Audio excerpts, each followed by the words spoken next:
नमस्कार। आज हम बात करने वाले हैं फंडामेंटल्स ऑफ एग्रोनॉमी से रिलेटेड एक टॉपिक है आपका relation of agronomy with other disciplines of agricultural sciences.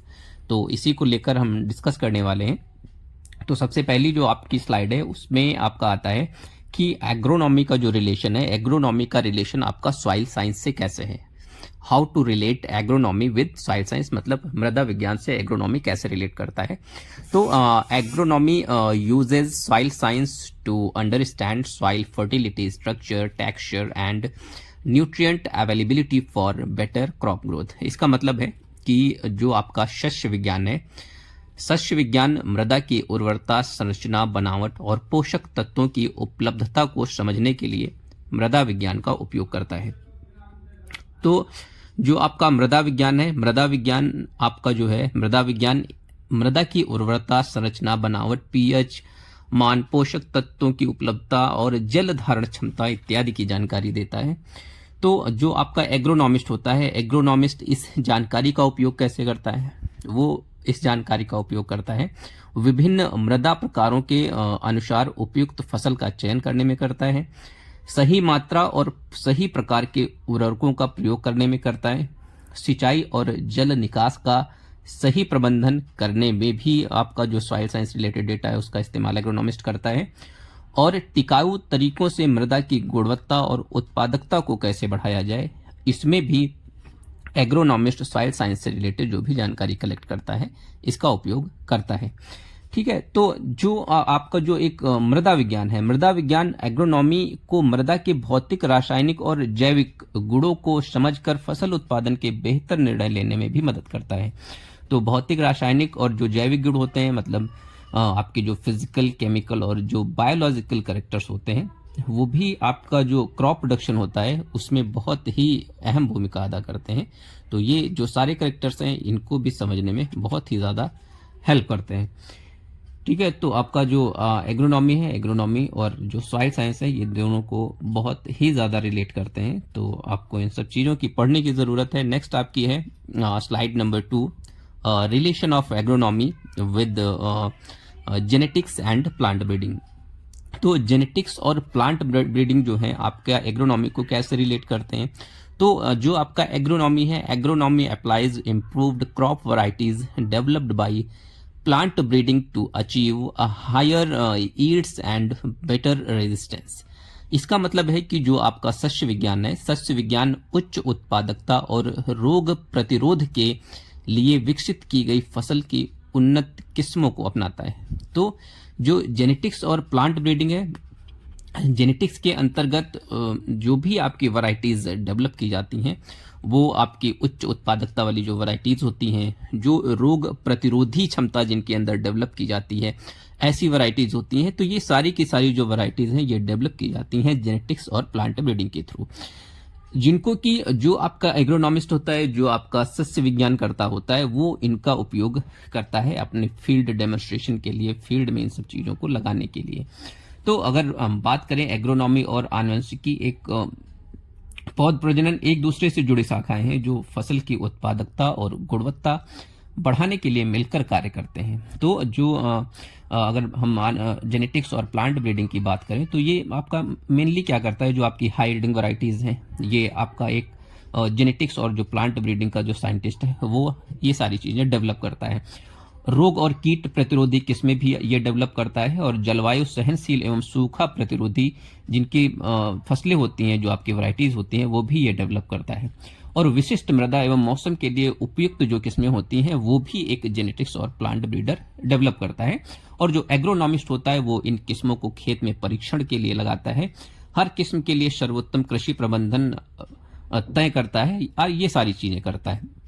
ठीक है। इसके बाद आपका आता है कि एग्रोनॉमी जो है वो आपके एग्रीकल्चर इंजीनियरिंग को कैसे रिलेट करता है, कृषि अभियांत्रिकी को कैसे रिलेट करता है। तो जो आपका एग्रोनॉमी है, agronomy uses tools and technologies from agricultural engineering for irrigation, mechanisation and land levelling.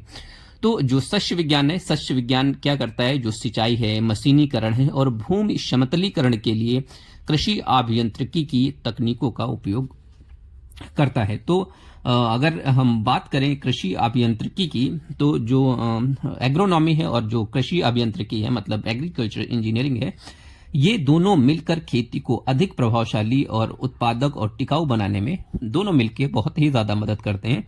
तो जो आपका कृषि अभियांत्रिकी की अगर हम बात करें, तो कृषि अभियांत्रिकी क्या करता है? कृषि अभियांत्रिकी निम्न लिखित के लिए उपकरण और प्रणाली विकसित करने का कार्य करता है, जैसे सिंचाई और जल निकास प्रणाली। जैसे सिंचाई के लिए हमको क्या करना है, सिंचाई के लिए हमको कौन सी विधि अच्छी होगी, कौन से इंस्ट्रूमेंट अच्छे होंगे, ये सारी चीजें आपका कौन करता है? एक एग्रीकल्चर इंजीनियर करता है। जल निकास के लिए क्या आपका अच्छा तरीका हो सकता है, तो ये सारी चीजें आपका कौन करता है? एक एग्रीकल्चर इंजीनियर ही एक इसमें अहम भूमिका अदा करता है।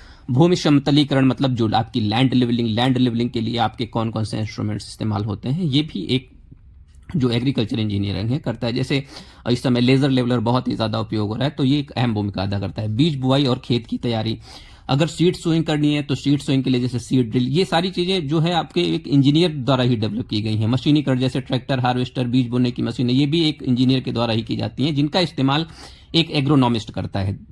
मृदा संरक्षण तरीके, मतलब जो सॉइल कंजर्वेशन के तरीके होते हैं, वो भी एग्रीकल्चर इंजीनियर के द्वारा ही डेवलप किए जाते हैं। फसल कटाई, ये भी एग्रीकल्चर इंजीनियर। तो एक एग्रीकल्चर इंजीनियर आपका बहुत ही अहम भूमिका अदा करता है। इसके बाद आपका पॉइंट आता है कि एग्रोनॉमी जो है, एग्रोनॉमी एग्रोमेट्रोलॉजी को कैसे रिलेट करता है। तो weather and climate data from agrometeorology help agronomist plan sowing, irrigation and harvesting.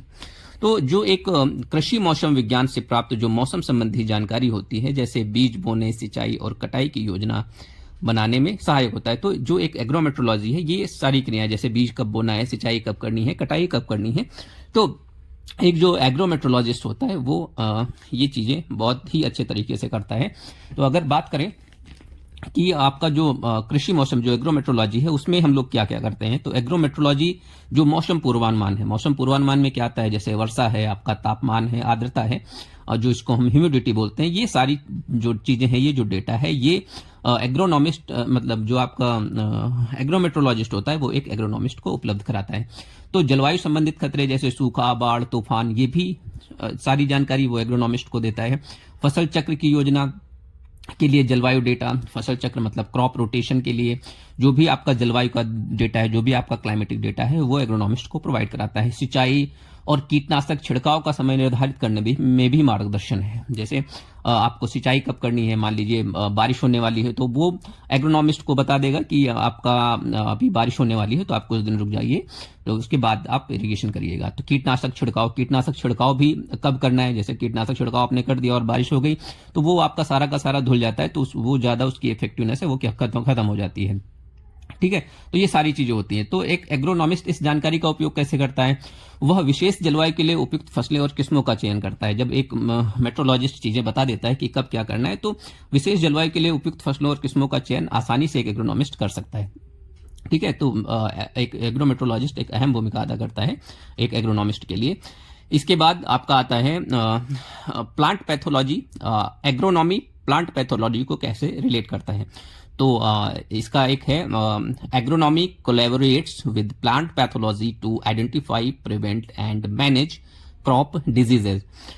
इसका मतलब है कि जो शस्य विज्ञान है, शस्य विज्ञान एग्रोनॉमी को कैसे रिलेट करता है, तो शस्य विज्ञान पौध रोग विज्ञान के साथ मिलकर फसल रोगों की पहचान करता है, रोकथाम और नियंत्रण करता है। तो मान लीजिए आपका जो एग्रोनॉमिस्ट है उसने फसलों को लगाया या क्रॉप प्रोडक्शन के लिए कोई भी फसल लगाई, तो उसमें क्या क्या डिजीज कॉज कर रही है, वो सारी जानकारी एक जो प्लांट पैथोलॉजिस्ट होता है वो उस चीज को इजिली फार्मर को अवेलेबल करा सकता है। तो एक जो प्लांट पैथोलॉजिस्ट होता है वो एक अहम भूमिका अदा करता है। प्लांट पैथोलॉजिस्ट क्या करता है, फंगल, बैक्टीरियल, वायरल और अन्य जो रोग जनकों द्वारा जो फसलों में होने वाले रोग हैं उनका अध्ययन करता है, और एक एग्रोनॉमिस्ट जो होता है और उसकी सारी जानकारी ये एग्रोनॉमिस्ट को अवेलेबल कराता है।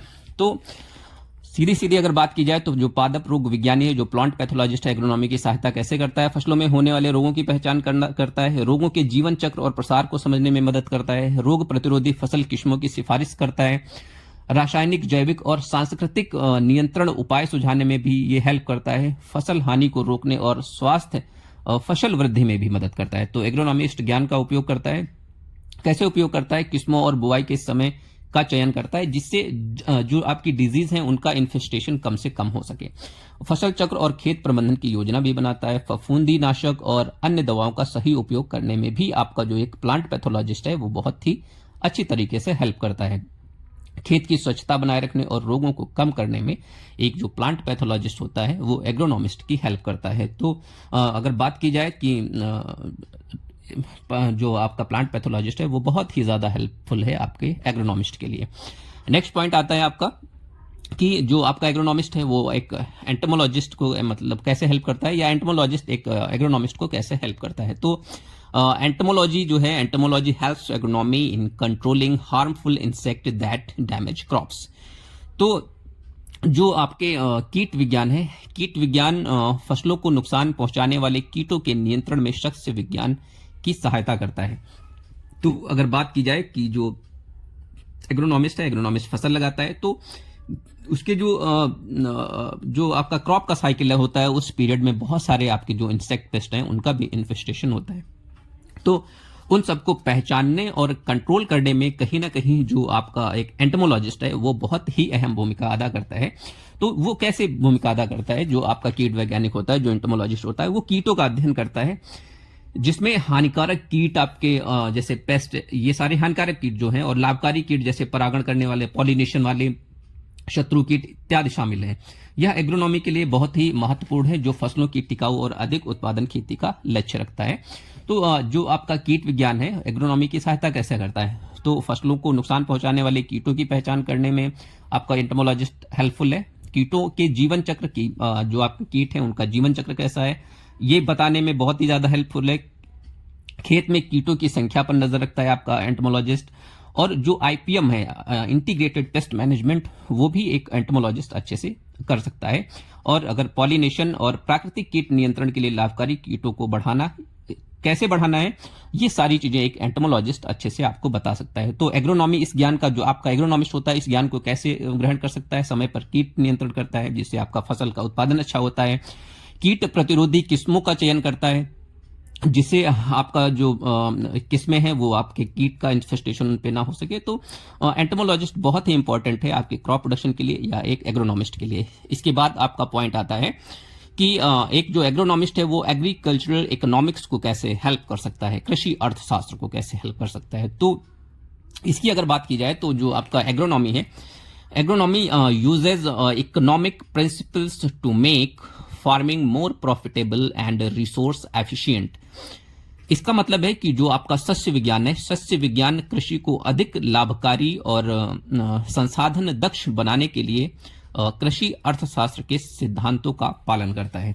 तो जो भी आपके कृषि अर्थशास्त्र के जो सिद्धांत हैं उनका पालन करता है और आपका जो एग्रीकल्चर है, एग्रीकल्चर को आगे ले जाने में बहुत ही ज्यादा हेल्पफुल है। तो एग्रोनॉमिस्ट मतलब जो आपका एक इकोनॉमिस्ट होता है, एक कृषि अर्थशास्त्र होता है, वो एक एग्रोनॉमिस्ट की कैसे हेल्प करता है, वो हेल्प ऐसे करता है जैसे मान लीजिए कि आपकी फार्म, जो आपका मार्केट है, मार्केट में किस चीज की रिक्वायरमेंट ज्यादा है, कौन सी फसल की रिक्वायरमेंट ज्यादा है, मार्केट में क्या चीज चल रही है, कौन सी फसल अगर आप ले जाएंगे तो उसका अच्छे से अच्छा रेट आपको मिलेगा। तो ये एक एग्रीकल्चरल इकोनॉमिक्स एक एग्रोनॉमिस्ट को अच्छे से बता सकता है। और अगर बात की जाए तो आजकल अगर बात करें तो फार्मर्स के पास जो रिक्वायरमेंट होती है, जो पैसे की रिक्वायरमेंट होती है, वो आपका कहाँ से मिले। पैसे की रिक्वायरमेंट मतलब कि जो आपका लोन है, लोन फार्मर कहाँ से गेन कर सके कम से कम इंटरेस्ट रेट पे। तो ये भी जानकारी कहीं ना कहीं आपका जो एक एग्रीकल्चर इकोनॉमिक्स होता है, वो इकोनॉमिस्ट जो होता है वो आपके एग्रोनॉमिस्ट को बताता है कि कहाँ से कहाँ, मतलब कहाँ से इजिली फंड आपके एग्रीकल्चर के लिए खड़ा किया जा सकता है या जुटाया जा सकता है। तो ये भी एग्रीकल्चर इकोनॉमिक्स एक एग्रोनॉमिस्ट को बताता है और ये सारी चीज़ें अच्छे से एक एग्रोनॉमिस्ट को अवेलेबल कराता है। तो इसके बाद आपका आता है एक नेक्स्ट पॉइंट है कि जो हॉर्टिकल्चर है, हॉर्टिकल्चर एक एग्रोनॉमी को कैसे रिलेट करता है। तो अगर बात की जाए हॉर्टिकल्चर और एग्रोनॉमी की, तो agronomic practices are applied in horticulture for the cultivation of fruits, vegetables and ornamental plants. तो जो फल, सब्जियों और सजावटी पौधों की खेती में एग्रोनॉमिक तकनीकों का उपयोग बागवानी में किया जाता है। तो जो एग्रोनॉमिक टेक्निक्स हैं, डिफरेंट एग्रोनॉमिक टेक्निक्स, तो वो भी आपकी बागवानी में अच्छे से प्रयोग की जा रही हैं आजकल। अब अगर एग्रोनॉमिक टेक्निक्स की अगर हम बात करें तो एग्रोनॉमिक टेक्निक्स आपकी क्या क्या हो सकती हैं जो बागवानी में उपयोग की जाती हैं। मान लीजिए अगर एग्रोनॉमिक टेक्निक्स की बात करें तो कि आपकी जो बागवानी जैसे आप लोग करते हैं, मान लीजिए आपको कोई भी ट्रांसप्लांटिंग करना है, किसी भी प्लांट्स को लगाना है, तो उनका डिस्टेंस कैसे मेंटेन किया जाए। डिस्टेंस मेंटेन करने से मतलब है कि आप अगर कोई पौधा लगाते हैं तो प्लांट टू प्लांट और लाइन टू लाइन डिस्टेंस कितनी होनी चाहिए।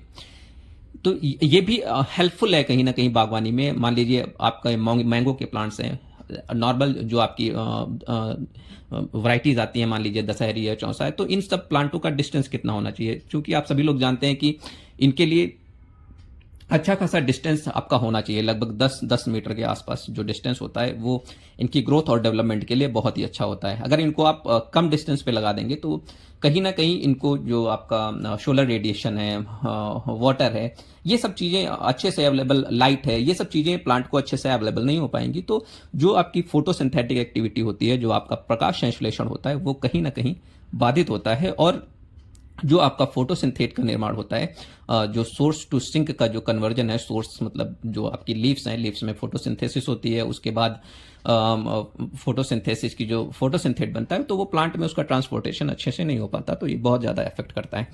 इसके बाद आपका नेक्स्ट पॉइंट आता है, अगर प्रचार प्रसार की बात की जाए तो जो एक्सटेंशन एजुकेशन है, जो प्रसार शिक्षा की बात की जाए, तो ये भी एक एग्रोनॉमी में बहुत ही अहम भूमिका अदा करता है। तो अगर बात की जाए तो एग्रोनॉमी जो है वो mostly dependent on agriculture extension education. तो agronomy depends on extension education to transfer improved farming practices to farmer. It mean सस्य विज्ञान जो है आपका उन्नत कृषि तकनीकों को किसानों तक पहुंचाने के लिए विस्तार शिक्षा पर निर्भर करता है। तो अगर आपका जो एग्रोनॉमिस्ट है, अगर वो डिफरेंट टेक्निक्स डेवलप कर रहा है, डिफरेंट टेक्निक्स, मान लीजिए हम अभी पिछली स्लाइड में बात कर चुके हैं कि कोई भी आपका अगर मान लीजिए प्लांट ब्रीडर है, अगर उसने कोई अच्छी वैरायटी रिलीज की है, मान लीजिए कोई रोग प्रतिरोधी वैरायटी या हाई यील्डिंग वैरायटी उसने डेवलप की है, तो जो एग्रोनॉमिस्ट होता है, एग्रोनॉमिस्ट उसका डेमोन्स्ट्रेशन करता है या फील्ड पे उसका रिसर्च ट्रायल लगाता है और जो डेटा कलेक्ट करता है कि हाँ ये वैरायटी अच्छी है या ये वैरायटी रिकमेंड की जा सकती है कि नहीं की जा सकती है, ये सारा काम आपका एक एग्रोनॉमिस्ट करता है। तो एग्रोनॉमिस्ट जो है वो डेटा अवेलेबल कराता है, आपके एक्सटेंशन एजुकेशन जो होते हैं, एक्सटेंशन एजुकेशन के जो अधिकारी होते हैं उनको अवेलेबल कराता है। तो वो जो हमारा पॉपुलेशन है, जो हमारी जनसंख्या है, जो हमारे लोग हैं, जो हमारे किसान हैं, उनके बीच जो एक्सटेंशन जो प्रचार प्रसार करने का जो काम है वो कौन करता है, आपका एक्सटेंशन एजुकेशन के जो वर्कर होते हैं वो करते हैं। तो और भी बहुत सारी चीज़ें हैं। मान लीजिए कोई जो आपका एग्रीकल्चर इंजीनियर है, उसने आपकी कोई टेक्निक अच्छी डेवलप की है, मान लीजिए सीड ड्रिल है, तो सीड ड्रिल क्या काम करता है, seed drill line to line और प्लांट टू प्लांट जो डिस्टेंस है वो अच्छे से मेंटेन करता है।